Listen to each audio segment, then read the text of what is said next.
बिस्मिल्लाहिर्रहमानिर्रहीम। अस्सलामुअलैकुम दोस्तों, क्या आपने कभी सुना है कि किसी सांप ने कभी खाने काबा का तवाफ किया हो?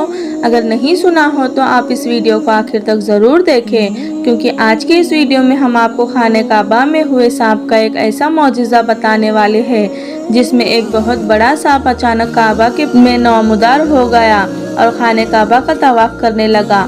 उसके बाद में जो कुछ हुआ उसके बारे में जानकर आप लोग भी यकीनन हैरान और परेशान हो जाएंगे। इसीलिए आज का ये वीडियो आप सभी के लिए बहुत खास है। आप इसको आखिर तक ज़रूर देखें और अगर आपको वीडियो पसंद आई तो कमेंट बॉक्स में अल्लाह अकबर लिखकर आगे शेयर भी कर दें, ताकि और भी लोगों के पास ये वीडियो पहुंच जाए। तो चलिए दोस्तों शुरू करते हैं। दोस्तों, हज़रत अब्दुल्ला बिन सफ़वान रज़ी अल्लाह ताला अन्हु शाम के वक्त बैतुल्लाह शरीफ के करीब ज़मीन पर बैठे हुए थे। तभी अचानक उन्होंने देखा कि खाने काबा के पास एक पहाड़ी से एक बहुत बड़ा सांप नमूदार हुआ। सांप को देखकर वहां पर मौजूद सारे लोग घबरा गए और डर के मारे इधर उधर भागने लगे।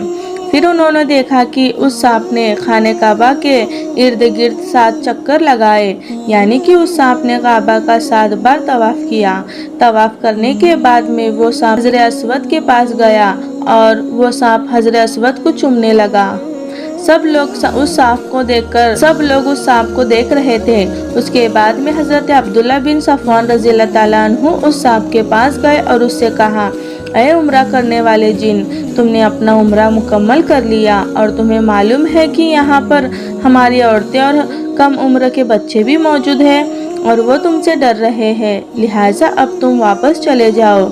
चुनांचे जिधर से वो आया था वहीं पर वो चला गया। दोस्तों, आप सोच रहे होंगे कि ये सच में एक सांप था, तो हम आपको बता दें कि ये एक सांप नहीं था, बल्कि ये सांप की शक्ल में एक जिन था जो उम्रा करने के लिए आया था और उम्रा अदा करने के बाद फिर वो अपने मुकाम पर वापस चला गया।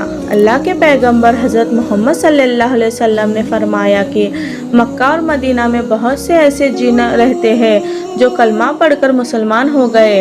अब वो नमाज भी पढ़ते हैं और उम्रा भी करते हैं। प्यारे दोस्तों, सहाबी रसूल हज़रत अब्दुल्ला बिन ज़ुबैर रज़ी अल्लाह ताला अन्हु फरमाते हैं, मैं एक रात हरम काबा में दाखिल हुआ और मैंने देखा कि चंद औरतें खाने काबा का तवाफ कर रही थे। उन औरतों ने मुझे हैरत में डाल दिया, क्योंकि ये औरतें आम औरतें की तरह नहीं थी। जब वो औरतें तवाफ से फारिग हुई, हरम से बाहर निकल गई, मैंने दिल में कहा मैं इनके पीछे जाऊं ताकि मैं इनके बारे में जान सकूं। चुनांचे मैं उनके पीछे चल दिया और वो चलती रही यहाँ तक कि वो मुश्किल तरीन जगह पर पहुँच गई। फिर ऊपर चढ़ाई पर चढ़ गई। फिर मैं उनके पीछे पीछे चल दिया यहाँ तक कि वो एक वीरान जंगल में पहुँच गई। मैं भी उनके पीछे वीरान जंगल में दाखिल हो गया और मैं वहाँ देखता हूँ कि वहाँ पर कुछ बड़ी उम्र के लोग जो बैठे हुए थे, उन्होंने मुझे, ऐ इब्ने ज़ुबैर, आप यहाँ कैसे? मैंने जवाब देने की बजाय उन्हीं से सवाल कर लिया, आप लोग कौन हो? उन्होंने जवाब दिया, हम जिन्नात हैं। तो मैंने कहा, मैंने चंद औरतों को बैतुल्लाह का तवाफ करते देखा। तो उन्होंने मुझे ताज्जुब में डाल दिया कि वो मुझे इंसान के अलावा कोई और मखलूक लग रही थी। मैं उनके पीछे चल पड़ा यहाँ तक कि मैं यहाँ पहुँच गया। तो जवाब में उन्होंने कहा, ये हमारी औरतें हैं और ये जिन्नात में से थी। ऐ इब्ने ज़ुबैर, आप क्या खाना पसंद करोगे? तो मैंने अर्ज़ किया, कि हुई ताज़ा खजूर खाने को दिल चाह रहा है। हालांकि इस वक्त मक्का मुकर्रमा में ताज़ा खजूरें का कहीं नामो निशान नहीं था। वो मेरे पास पकी हुई ताज़ा खजूर ले आए। जब मैं खा चुका तो उन्होंने मुझसे कहा, जो बाकी बच गई है इनको अपने साथ ले जाए। हज़रत इब्ने ज़ुबैर रज़ी अल्लाह ताला अन्हु फरमाते हैं कि मैंने वो बची हुई खजूर उठाई और अपने घर वापस ले आया। जिस तरह इंसानों के लिए अल्लाह पाक के अहकामात पर अमल करना ज़रूरी होता है, इसी तरह जिन्नातों में भी इस्लामी अहकामात पर चलने को पाबंद होते हैं। अल्लाह पाक कुरान मजीद में फुरकान हमीद फरमाते हैं, मैंने जिन और आदमी इसलिए बनाए कि मेरी बंदगी कर दे। तो हमारी तरह जिन्नात भी हर चीज़ में नबी करीम सल्लल्लाहु अलैहि वसल्लम की शरीयत पर चलने के पाबंद है। मुख्तलिफ अहादीस में और रिवायत में है कि मुसलमान जिन्नात नमाज पढ़ते हैं, रोज़ा रखते हैं, हज तक करते हैं, तिलावत कुरान करते हैं, قرآن حدیث اور روایت حدیث انسانوں سے حاصل کرتے ہیں، اگرچہ انسانوں کو اس بات کا پتہ نہیں چلتا، اور جس طرح انسان میں مختلف مذہب کے لوگ ہوتے ہیں، اس جنات میں بھی دین اسلام کے ماننے اور نہ ماننے والے دونوں قسم کے گروپ موجود ہیں، یعنی اس میں مومن بھی ہے اور کافر بھی ہے۔ ہمارے نبی کریم صلی اللہ علیہ وسلم رسول ثقلین ہے، انسان اور جنات دونوں کی طرف نبی بنا کر بھیجے گئے ہیں۔ ثقلین جن اور انسان کو کہتے ہیں۔ جو جن آپ صلی اللہ علیہ وسلم کے دین میں داخل ہوا وہ مومن کے گروپ میں شامل ہو گیا اور دنیا اور آخرت اور جنت میں ان کا ساتھ ہوگا، اور جس نے نبی پاک صلی اللہ علیہ وسلم کو نہیں مانا وہ شیطان ہے اور وہ مومنین کی جماعت سے دور ہے اور اس کا ٹھکانہ جہنم ہے۔ علماء فرماتے ہیں کہ زندہ عقل رکھنے والے اور بولنے والی مخلوق کی 3 ٹائپس ہے: انسان، فرشتے اور جنات، اور انسان اور جنات میں سے بھی پھر ایک ہی 2 ٹائپس ہے: نیک اور برے۔ نیک انسان کو برابر کہا جاتا ہے، پھر ان میں رسول اور نبی بھی ہوتے ہیں، اور عام انسانوں میں برے لوگوں کو اشرار کہا جاتا ہے، پھر ان میں کچھ کافر ہوتے ہیں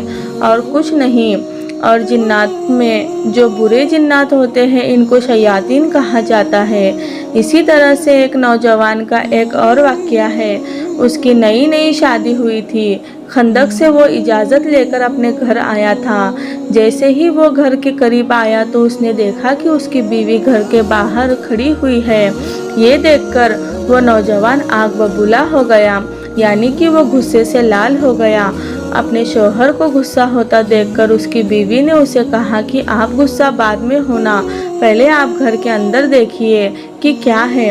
اس کے بعد میں وہ نوجوان اپنے گھر میں داخل ہوا تو اس نے دیکھا کہ اس کے گھر میں ایک بہت بڑا سانپ کنڈلی مارے ہوئے بیٹھا ہے۔ نوجوان نے پھر اس سانپ کو لیا اور اپنے گھر سے باہر لے آیا۔ تبھی اس سانپ نے پلٹ کر اس پر حملہ کر دیا اور اس نوجوان کو سانپ نے وہیں پر مار ڈالا۔ یہ دیکھ کر اس کی بیوی چیخ چیخ کر رونے لگی۔ اس کے بعد میں جب یہ معاملہ اللہ کے پیغمبر حضرت محمد صلی اللہ علیہ وسلم کی بارگاہ پہنچا تو اس عورت کی فریاد سن کر اس وقت اللہ کے نبی صلی اللہ علیہ وسلم نے فرمایا: اے عورت، مدینہ میں جن رہتے ہیں جو کلمہ پڑھ کر مسلمان ہو گئے، اسی لیے اگر کبھی آپ کے گھر میں کوئی سانپ آ جائے تو پھر 3 دنوں تک اس کو خبردار کرو، یعنی کہ تم اس سانپ کو 3 دنوں کی مہلت دو۔ اگر وہ 3 دن کے بعد بھی آپ کے گھر سے باہر نہ نکلے تو پھر سمجھ لو کہ وہ شیطان ہے اور پھر اس کو مار ڈالو۔ تو دوستوں، اس پر علماء کرام نے بھی یہی کہا ہے کہ 3 مرتبہ اجازت کافی ہے۔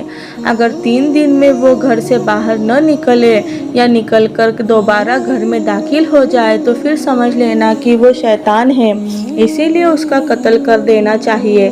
لیکن وہ سانپ جس کی دم چھوٹی ہو اور جس کی پشت پر 2 سیاہ لکیریں ہو، ان دونوں قسم کے سانپوں کو ہر جگہ اور ہر حال میں قتل کر دیا جانا چاہیے۔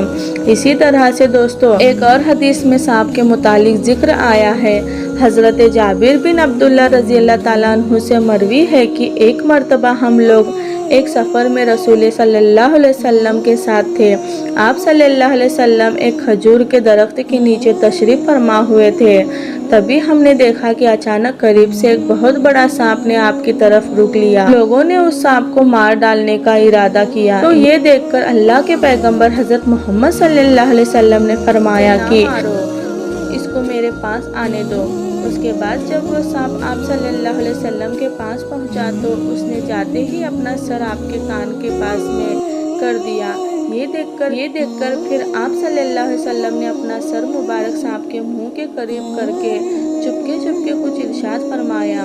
اس کے بعد وہ سانپ اس طرح سے کہیں غائب ہو گیا گویا کہ اس کو یہ زمین نگل گئی ہو۔ دوستو، اس کے بعد حضرت جابر رضی اللہ تعالیٰ عنہ کہتے ہیں کہ اس کے بعد ہم لوگوں نے عرض کیا: یا رسول اللہ صلی اللہ علیہ وسلم، آپ نے اس سانپ کو اپنے کانوں تک پہنچنے دیا۔ یہ منظر دیکھ کر ہم لوگ بہت ڈر گئے تھے کہ کہیں وہ سانپ آپ کو کاٹ نہ لے۔ تو یہ سن کر اللہ کے پیغمبر حضرت محمد صلی اللہ علیہ وسلم نے فرمایا کہ وہ سانپ نہیں تھا، بلکہ وہ سانپ کی شکل میں ایک جن تھا جس کو جنوں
का हुक्म हुआ है, यानी कि नमाज छोड़कर भी इसका कत्ल करने का हुक्म हुआ है। हज़रत अबू हुरैरा रज़ियल्लाहु अन्हु ने फरमाया, अल्लाह के पैगंबर हज़रत मोहम्मद सल्लल्लाहु अलैहि वसल्लम ने फरमाया कि नमाज के दौरान अगर इन दो जानवरों को देखा, सांप और बिच्छू को, तो पहले इनको मार डालो।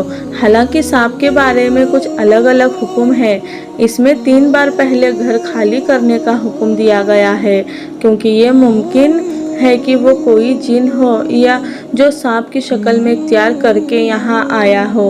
हज़रत अबू लुबाबा रज़ियल्लाहु ताला अन्हु से रिवायत है कि रसूलुल्लाह सल्लल्लाहु अलैहि वसल्लम ने उन सांपों को जो घरों में रहते हैं उनको मारने से मना फरमाया है, सिवाय उनके जिनकी पुश्त पर काली या सफ़ेद दारियाँ बनी होती है और जिनकी दुम नहीं होती, क्योंकि ये इंसान को ज़्यादा नुकसान पहुंचाने में और औरतों का हमल गिरा देने का बाइस बनती है, इसीलिए इनको मारने का पहले हुक्म हुआ है।